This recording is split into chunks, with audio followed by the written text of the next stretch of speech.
মুসলমান আমার নবী এমন নবী, রহমাতুল লিল আলামিন, এমন বরকতের নবী। 1450 বছর আগে চাচা আবু তালিবের সাথে মক্কা থেকে ব্যবসা করার জন্য সিরিয়ায় যাচ্ছিলেন। কোথায়? সিরিয়ায় যেতে জর্দান পরে, জর্দানের মরুভূমির মধ্যে আল্লাহর নবী হঠাৎ করে একটু অসুস্থ হয়ে গেলেন। আল্লাহর নবীর বয়স তখন বেশি না, কিশোর মোহাম্মদ। আল্লাহর নবী অসুস্থ হয়ে গেলেন, নবীজি ঘাড়মাক্ত হয়ে গেলেন। চাচা আবু তালিব দেখলেন আল্লাহর নবীকে কোথাও একটু বিশ্রাম করানোর দরকার, কোথাও একটু বসানোর দরকার, কিন্তু মরুভূমির মধ্যে কোনো গাছ নাই, কোথায় বসবে? কোনো গাছের ছায়াও নাই, কোথায় বসবে? দেখেন মরুভূমির মধ্যে একটা মৃত গাছ দাঁড়ায় আছে, একটা মৃত গাছ, ডালপালাও নাই, একেবারে মৃত প্রায় অবস্থা। চাচা আবু তালিব আল্লাহর নবীকে হাত ধরে নিয়ে মৃত গাছের নিচে বসাইলেন। সাথে সাথে ওই মৃত গাছ আল্লাহর নবীর বরকতে জীবিত হয়ে গেছে। সাথে সাথে গাছ ডালপালা ছড়াই দিছে। আর নবীকে ডাক দিয়া বলে, আসসালামু আলাইকা ইয়া রাসূলুল্লাহ। আল্লাহর নবী বলে, গাছ কেমনে চিনলি? বলে, কেন চিনবো না? আপনি তো মানুষের নবী না, আপনি আমার নবী। আল্লাহু আকবার। আপনি আমার নিচে বসেছেন, আমি ছিলাম মৃত, আপনার বরকতে আমি জিন্দা হয়ে গেছি। ওরে যুবক, ওই গাছ এখনো পর্যন্ত জর্দানের মরুভূমিতে আছে, এখনো আছে, এখনো আছে। পৃথিবীর বিজ্ঞানীরা গবেষণা করে বের করতে পারে না যে 1450-1500 বছর কোন গাছ বেঁচে থাকার কথা। এটা আমার নবীর বরকত, ঠিক কিনা বলেন? আমার নবী হলেন বরকতের নবী। সুবহানাল্লাহ। আমার নবী কি নবী? বরকতের নবী। আমার নবী বরকতের নবী। বদরের প্রান্তরে গেছে যুদ্ধ করার জন্য। সাহাবীরা যেখানে আছে সেখানে একটা কূপ আছে, কূপ। ওই কূপের পানিগুলো লবণাক্ত। প্রথম একটু পানি মুখে নিয়ে সাইয়েদনা আবু বকর দেখেন পানি লবণাক্ত। লবণাক্ত পানি তো আর খাওয়া যায়? আপনাদের এলাকায় লবণাক্ত পানি আছে না? পানি আছে না? লবণাক্ত পানি খাওয়া যায় না। সাইয়েদনা আবু বকর যা বলেন, আল্লাহর নবী, আমরা যেখানে তাবু গেড়েছি এখানে একটা মৃত কূপ, একটা কূপ আছে, কূপে প্রচুর পানি, কিন্তু পানিটা লবণাক্ত। এই পানি যদি স্বচ্ছ হয়, একটু মিষ্টি হয়, তাহলে আমাদের ভাইরা খেতে পারবে, যুদ্ধটা ভালো করে করতে পারবে। আল্লাহর নবী রাহমাতুল লিল আলামিন সেই কূপের কাছে এসে শুধু একটু থুতু মারছে, থুতু থুতু। আল্লাহর নবীর থুতু মোবারকের বরকতের কারণে সাথে সাথে লবণাক্ত পানি মিষ্টি হয়ে গেছে। সেই কূপ এখনো আছে। যুবকরে, আর কিভাবে তোমাদেরকে বুঝাবো? আর কিভাবে তোমাদেরকে বুঝাবো? আল্লাহ কোরআনের মধ্যে বলছেন, কুল ইন কুনতুম তুহিব্বুনাল্লাহ। আল্লাহ নিজে বলছেন, এ দুনিয়ার মানুষ, যদি আমাকে ভালোবাসতে চাস, আগে আমার হাবিব, আমার নবীকে ভালোবাস। আমার নবীকে ভালো না বাসলে আমার ভালোবাসা পাবি না, ঠিক কিনা বলেন? আজকে নবীর প্রতি তোমাদের ভালোবাসা নাই। তোমাদের ভালোবাসা হলো মেসির প্রতি, তোমাদের ভালোবাসা হলো রোনাল্ডোর প্রতি, তোমাদের ভালোবাসা হলো নায়িকা গায়িকাদের প্রতি। আল্লাহর কসম করে বলি, নায়িকা গায়িকা খেলোয়াড়দের ভালোবাসা তোমাদেরকে জান্নাতে নিতে পারবে না। নায়িকা গায়িকার ভালোবাসা তোমাদেরকে জাহান্নামে নিয়ে যাবে, ঠিক কিনা বলে? জান্নাতে যেতে হলে নবীকে ভালোবাসতে হবে, শুধু মুখে মুখে না। জিলাপি খাওয়ার আশিক রাসূল হলে চলবে না, নবীকে ভালোবাসতে হবে জীবন দিয়া। জীবন জীবন জীবন নবীজির জন্য জীবনটা নাজরানা করে দিতে হবে, ঠিক কিনা বলে? ঠিক না? সেই নবীর কথা বলছি, বরকতের নবী। সাতক্ষীরার পানি লবণাক্ত। আমার নবী যদি এখনো বেঁচে থাকতেন, নবী সাতক্ষীরায় আইসা তার উম্মতের জন্য লবণাক্ত পানি মিষ্টি করে দিয়ে যেতেন। যদি আমার কলিজার টুকরা নবী বেঁচে থাকতেন, কারণ নবী তো তার উম্মতকে অনেক বেশি ভালোবাসেন, ঠিক কিনা বলেন? যে ভালোবাসার কোনো তুলনা হয় না, যে ভালোবাসার কোনো তুলনা হয় না।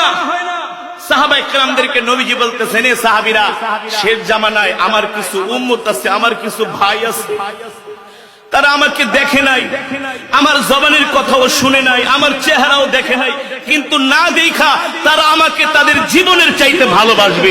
আল্লাহু আকবার। জোরে বলেন আল্লাহু আকবার। সাহাবায়ে কেরাম বলেন, ওগো আল্লাহর নবী, আমরা কি আপনাদের ভাই না? আমরা কি আপনার ভাই না? নবীজি বলেন, না, তোমরা আমার ভাই না, তোমরা আমার সাহাবী, তোমরা আমার সাহাবী। নবীজি উম্মতকে এত ভালোবেসেছেন। আজকে সারা পৃথিবীতে মুসলমানদের উপর অত্যাচার করা হয়, নির্যাতন করা হয়, জুলুম করা হয়। আল্লাহর নবী বেঁচে থাকলে একটা মুসলমানের গায়ে কাফেরেরা হাত দিতে পারতো না। ঠিক কিনা বলেন? আল্লাহ নিজে বলছেন লাকাদ জাআকুম রাসূলুম মিন আনফুসিকুম আজিজুন আলাইহি মা আনিতুম হারিসুন আলাইকুম বিল মুমিনিনা রাউফুর রহিম।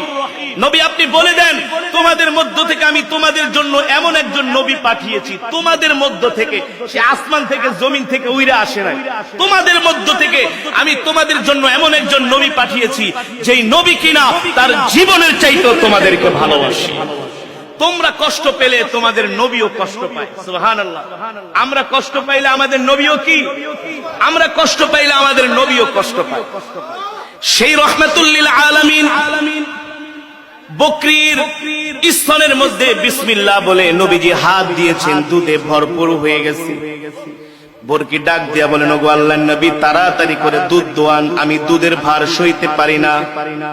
উম্মে মাআবাদ বলেন, আমি ঘরের দরজা দিয়া তাকায় তাকায় দৃশ্যগুলা দেখতেছি, এমন দৃশ্য আমি কোনোদিন দেখি নাই, কল্পনাও করি নাই। আল্লাহু আকবার।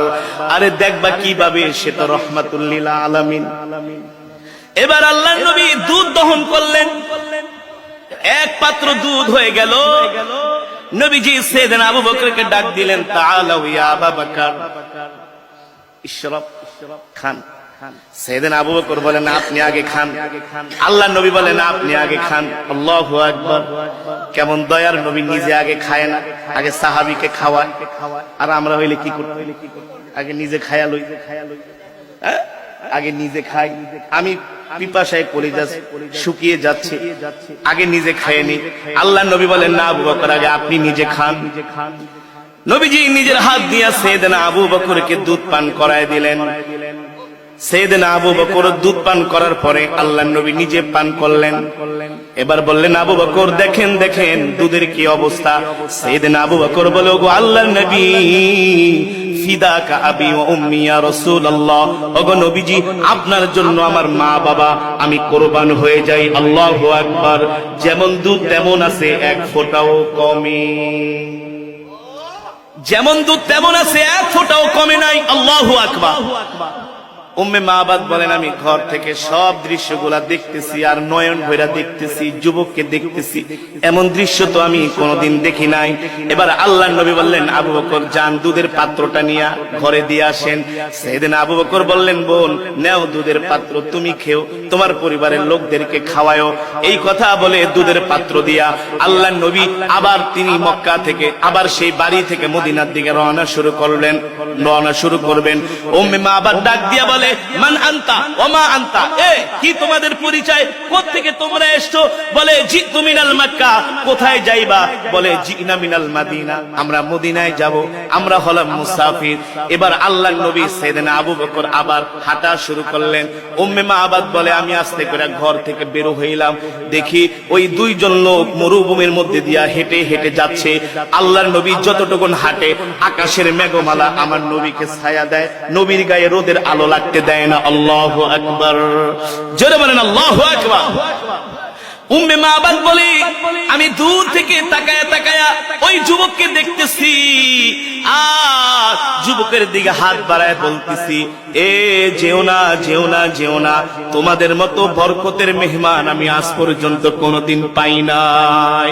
তোমাদের চেহারা দেখলে, তোমার চেহারা দেখলে শুধু দেখতেই মন চায়।